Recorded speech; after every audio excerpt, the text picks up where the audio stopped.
తిరుపతి శ్రీ కపిలేశ్వర స్వామి వారి వార్షిక బ్రహ్మోత్సవాల్లో 7వ రోజైన మంగళవారం ఉదయం 7 గంటలకు శ్రీ కపిలేశ్వర స్వామి వారు కల్పవృక్ష వాహనంపై భక్తులకు అభయమిచ్చారు.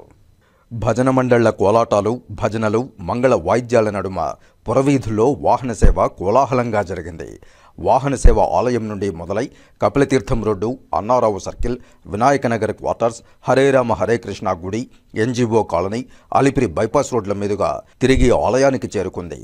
కాగా భక్తులు అడుగడుగునా కర్పూర హారతులు సమర్పించారు.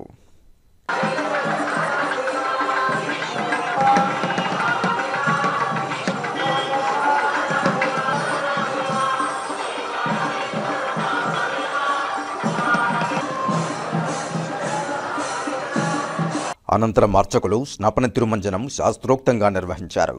శ్రీ సోమస్కందమూర్తి, శ్రీ కామాక్షి అమ్మవారికి పాలు, పెరుగు, తేనె, పండ్ల రసాలు, చందనంతో అభిషేకం చేశారు.